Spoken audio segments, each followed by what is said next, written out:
قل ما أنفقتم من خير فللوالدين والأقربين واليتامى والمساكين وابن السبيل وما تفعلوا من خير فإن الله به عليم يسألونك اے پیغمبر لوگ آپ سے پوچھتے ہیں ماذا ينفقون کہ کیا کچھ وہ خرچ کریں قل آپ کہہ دیجئے ما انفقتم من خیر جو بھی چیز تم خرچ کرو خیر میں سے مال میں سے خیر میں سے فللوالدین پس والدین کے لیے ہے والاقربین اور قریبی رشتہ داروں کے لیے ہے والیتامى اور یتیموں کے لیے ہے والمساکین اور مسکینوں کے لیے ہے وابن السبیل اور مسافر کے لیے ہے وما تفعلوا من خیر اور جو بھی تم نیکی کرو گے فإن اللہ بہ علیم پس بے شک اللہ تعالیٰ اس کے بارے میں جانتے ہیں۔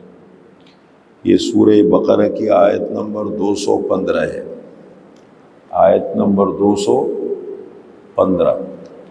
دیکھیں یہ سورہ بقرہ قرآن کریم کی سب سے بڑی سورت ہے اور جامع سورت ہے۔ 286 آیتیں ہیں سورہ بقرہ میں اور 40 رکوع ہیں اور مسلسل دوسرے حصے میں احکامات ہیں۔ میں وقتاً فوقتاً اس کا خلاصہ آپ حضرات کی خدمت میں ذکر کرتا ہوں۔ یہ دوسرا حصہ چل رہا ہے جس میں احکامات ہیں۔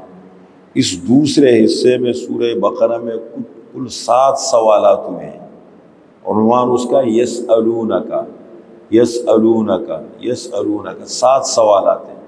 الگ الگ اوقات میں الگ الگ لوگوں نے 7 سوالات کیے۔ پہلا سوال ہوا تھا یسألونک عن الأہلہ، لوگ آپ سے سوال کرتے ہیں چاند کے بارے میں، وہ گزر چکا ہے۔ یہ دوسرا سوال ہے یسألونک ماذا ينفقون، لوگ سوال کرتے ہیں کہ کیا کچھ خرچ کریں۔ صحابہ نے سوال کیا تھا مقدار کے بارے میں کہ کتنا خرچ کریں ہم، اللہ نے اس کو اتنی اہمیت نہیں دی، فرمایا جو تمہارے بس اور تمہاری طاقت میں ہو اپنی اپنی حیثیت اور طاقت کے مطابق خرچ کرو، البتہ کن لوگوں کو دینا چاہیے وہ بتا دی اللہ نے۔ تیسرا سوال ہے یسألونک عن الشہر الحرام قتال فی، لوگ پوچھتے ہیں آپ سے حرمت والے عزت والے مہینوں کے بارے میں کہ ان میں قتال کرنا کیسا ہے۔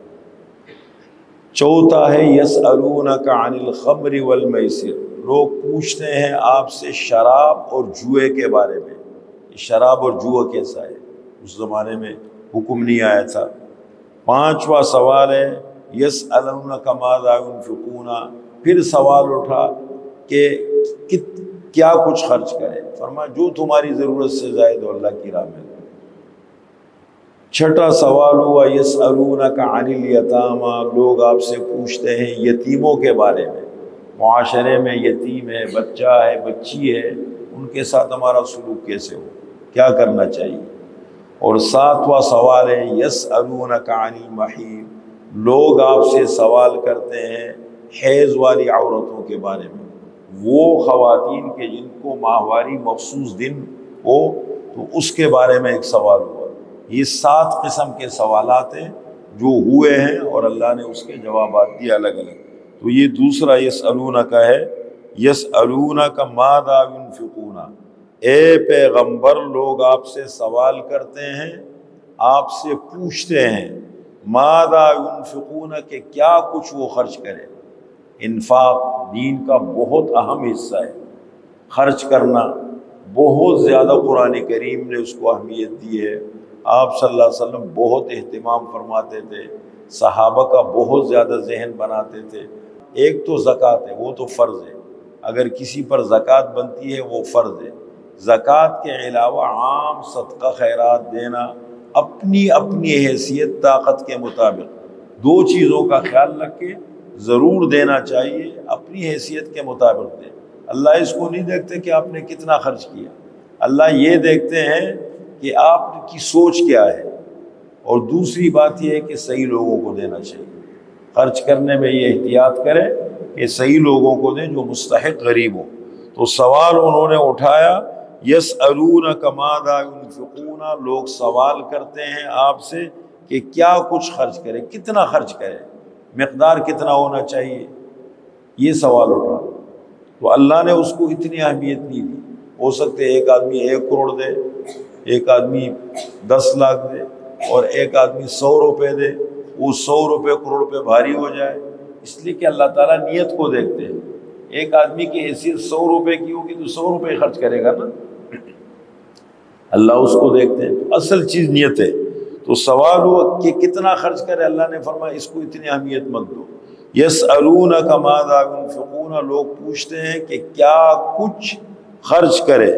قل ما انفقتم من خیر، جو بھی تم خرچ کرو خیر میں سے، تمہاری مرضی ہے، جو تمہارے بس میں ہو، جو تمہاری طاقت میں ہو، اپنی حیثیت طاقت کے مطابق دو۔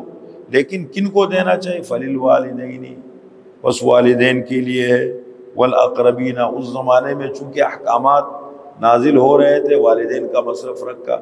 اب تو ایسا ہے کہ ماں باپ کا اولاد پر حق ہے، اور میں انت ومالک لابیک، آپ اور آپ کا مال آپ کے والد کا ہے۔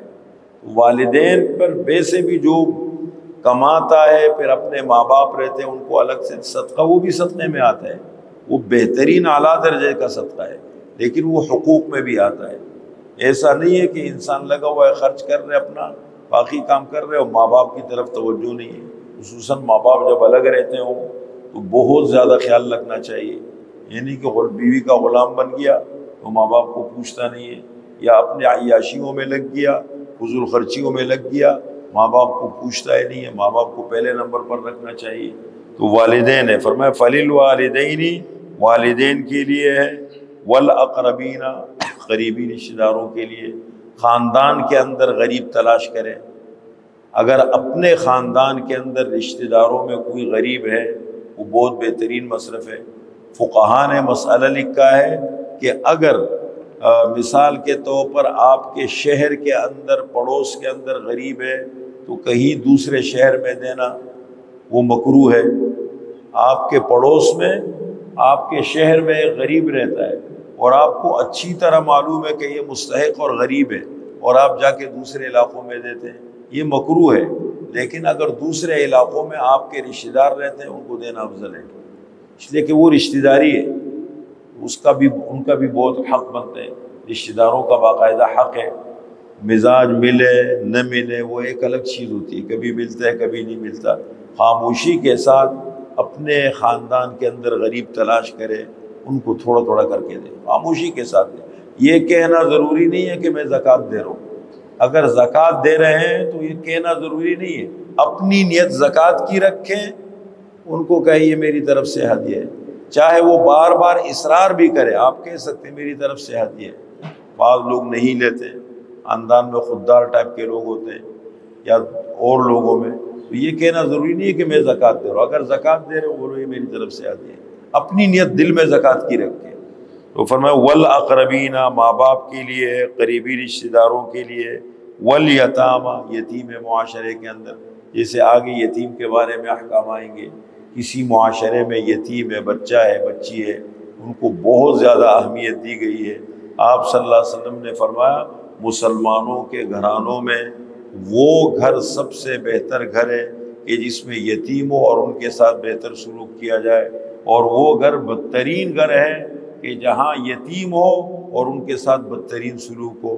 آپ صلی اللہ علیہ وسلم کی خدمت میں ایک شخص آئے، کہنے لگے اے اللہ کے رسول، میرا دل بہت سخت ہوتا ہے، دل بہت سخت ہو جاتا ہے، اور میں ایک کام کرو، جاؤ کسی یتیم کو تلاش کرو، اس کے سر کے اوپر ہاتھ پھیرو۔